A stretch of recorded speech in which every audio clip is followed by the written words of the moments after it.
এমন শীতের দিনে ঝড় তোলা এই ফ্লোটিং কেক বা ঝুলন্ত কেক যেটাই বলি না কেন, এই কেকটা আমরা সহজেই কিভাবে বানাতে পারবো সেটা নিয়েই থাকবে আজকের এই বিস্তারিত ভিডিও। তো এখন কিন্তু বর্তমানে এটা খুবই পপুলার একটা কেক, কারণ মনে হয় এই কেকটা দেখে যে সরাসরি বোর্ড থেকে এটা শূন্যে ভাসছে।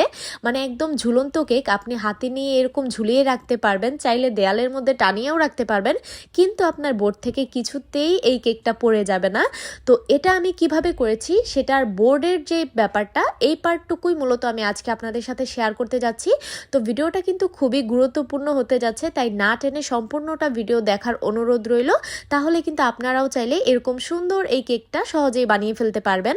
তো যাই হোক, বেশি কথা না বলি, আমি এটা কিভাবে করেছি এখন সেটাই বলি।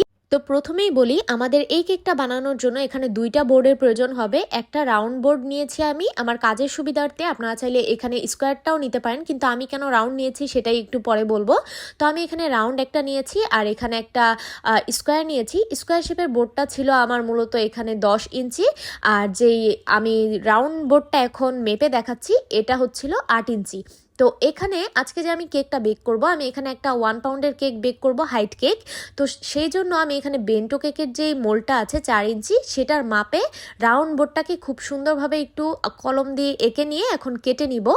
আর দেখতেই পাচ্ছেন এই যে আমি কাজটা করলাম, এই রাউন্ড বোর্ডটাকে যখন আমরা মার্ক করব তখন খেয়াল রাখতে হবে এই যে বোর্ডের যে কোনা অংশটুকু আছে আর কি, রাউন্ড করা যে অংশটুকু, এই যে আমি দেখিয়ে দিচ্ছি, এই অংশটাতে মানে এরকম করে আমরা কাটবো, এদিক থেকে কাটবো।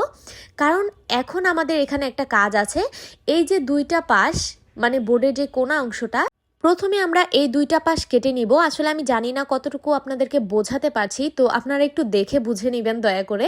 তো এই যে দেখেন, আমার দুইটা পাশ একদম বোর্ডের সেই কোনাটার মাপ অনুযায়ী কিন্তু কেটে নেওয়া হয়ে গেল। আর আমি এখানে বারবার দেখিয়ে দিচ্ছিলাম যে এই মাপে আমি কাজটা করছি, কারণ এই 4 ইঞ্চির মাপে আমাদের মূলত আজকের কেকটা হবে। কিন্তু কেকটা যেহেতু আমার অর্ধেক কাটা যাবে ডিজাইনের জন্য বা এটা দাঁড়া করানোর জন্য, তো আমি অতটুকু এখানে মার্ক করে নিচ্ছি যে আমি কেকটা কতটুকু আর কি কাটবো। তো দেখতে পাচ্ছেন আমি রাউন্ড শেপের মধ্যে এভাবে করে দাগটা দিয়ে নিলাম। আর এই দাগটা দেওয়ার পর আমি জাস্ট সুন্দরভাবে এখানে কেটে নিয়েছি। তো এই যে দেখেন, আমি অফ ক্যামেরাতে এই কাটাকুটির কাজটা করেছি, আর এটা করতে বাবারে বাবা আমার যে কি পরিমাণ কষ্ট হয়েছে যা বলার বাহিরে। দেখেন আমার হাতের অবস্থা মানে ব্যথায় টনটন করছিল, এরকম একটা অবস্থা আর কি, কারণ আমার এই কেচিটা দিয়ে কাটতে আমার খুবই কষ্ট হয়েছে। বড় কেচি হলে আরো ভালো হতো। তো যাই হোক, এখন দেখেন আমি দ্বিতীয় যে বোর্ডের কাজটা সেটাই দেখাচ্ছি। প্রথমেই বলে দেই যে এই কাজটা অনেকেই অনেকভাবে করে, তো কে কিভাবে করেছে সেটা আমি জানি না। আমি আমার মতো করে সুন্দরভাবে যেন পারফেক্টভাবে একটা টেকসই আমি কেকটাকে এটার মধ্যে ঝুলিয়ে রাখতে পারি, এরকম চিন্তা ভাবনা করে, যেহেতু আমি এটা ডেলিভারি করব কাস্টমারদের, তো সেভাবেই আমি চিন্তা ভাবনা করে এই কাজটা করেছি। তো দেখেন আমি ওই যে কাটা অংশটা যেটা ছিল সেটার বরাবর আমি এই বোর্ডটার মধ্যে একটা দাগ দিয়ে নিলাম। আর এটা কিন্তু আমি বোর্ডের বলতে গেলে প্রায় কতটুকু উপরে দাগটা কেটেছি সেটা আপনারা দেখেই হয়তো বা বুঝতে পেরেছেন। তো সেই দাগের অনুযায়ী আমি সুন্দরভাবে কেচি দিয়ে এভাবে এখানেও কেটে নিয়েছি। আর এখন আমাদের যেই কাজটা, এই যে এই মাথাটা মানে আগে আমরা যে অংশটা কেটেছিলাম সেটাকে আমরা ওই পাশ দিয়ে সুন্দরভাবে বের করে নিব। আমরা যেই ছিদ্রটা এখানে করেছিলাম সেটার সাহায্যে আর কি, সেটার ভিতর দিয়ে আমরা এরকম করে দেখেন আমি কিভাবে টেনে টেনে এটা অপর দিক থেকে বের করে নিলাম। তো এখন হয়তো বা আশা করছি আপনারা দেখেই বুঝতে পারছেন পুরোটা কাজ। আসলে ভিডিওতে অনেক সময় অনেক কিছু বলে বোঝানো যায় না, তো আপনারা ভিডিওতে দেখে হয়তো বা বুঝতে পারবেন। এভাবে করে কাজটা করার কারণ হলো, এটা একটু করতে কষ্ট হলেও বা সময় সাপেক্ষ হলেও আমার কাছে মনে হয়েছে এটা একদম বেস্ট এই কেকটার জন্য। কারণ এভাবে করে কাজটা করলে একদমই আপনার কোনো প্রকার রিস্ক থাকবে না।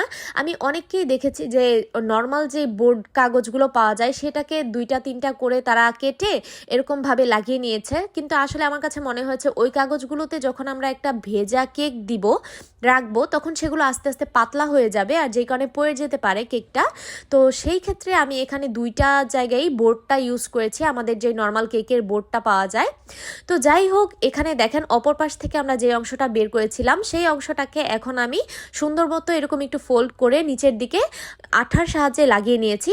আর এখানে আমি এটা কি আঠা ইউজ করেছি আমি নিজেও জানি না, শুধু জানি যে এটা আমাদের বাসায় কোনো একটা দরকারের কাজে এনেছিল আর সেটাই আমার কাছে ছিল। আর এই আঠাটা কিন্তু অনেক অনেক বেশি স্টিকি, মানে এটা দিয়ে কোনো কিছু যদি আমি লাগাতে যাই নর্মালি বাসার কোনো কাজেও সহজে এটা ছেঁড়া যায় না বা উঠানো যায় না, এরকম একটা অবস্থা। তো দেখেন অপর পাশে আমি আবার এই আঠার উপরে সুন্দর করে কস্টেপ দিয়ে নিয়েছি, কারণ আমার কাছে মনে হচ্ছিল যেন এই আঠাটা এভাবে ধরতে একটু বাজেও লাগতে পারে। তো আমি এখানে কস্টেপটা সেই জন্য ব্যবহার করেছি। আর এখন দেখেন এটা কিন্তু অনেক গুরুত্বপূর্ণ একটা পার্ট, আমরা যেইখানে মূলত আমাদের কেকটাকে রাখবো মানে ঝুলিয়ে রাখবো যে জায়গাটার মধ্যে, তো সেইখানে অবশ্যই কিন্তু এরকম সরাসরি ডাইরেক্ট ভিজা যে আমাদের কেকটা সেটা বসানো যাবে না। এখানে আমরা বোর্ডের যে কাটা অংশটুকু ছিল সেটার মধ্যে সুন্দরভাবে দেখেন এরকম একটু ঘুরিয়ে কস্টেপটা লাগিয়ে নিব। এতে করে হবে কি, বোর্ডটা যেহেতু এখানে আমাদের কাটা হয়েছিল তাই আমরা যদি এখানে সরাসরি কেকটা বসাই তাহলে দেখা যাবে এটা আস্তে আস্তে ভেজা ভাবটা বোর্ডের মধ্যে প্রবেশ করবে আর বোর্ডটা নরম হয়ে এখানে কিন্তু কেকটা ঝুলে পড়ারও একটা চান্স থাকে। তো আমার কেকের একটা পার্ট এখানেই শেষ। আমি চেষ্টা করেছি একদম ডিটেলসে আপনাদেরকে বোঝানোর সবটা, জানি না কতটুকু বোঝাতে পেরেছি। ভিডিওটা ভালো লাগলে প্লিজ শেয়ার করতে ভুলবেন না। আল্লাহ হাফিজ।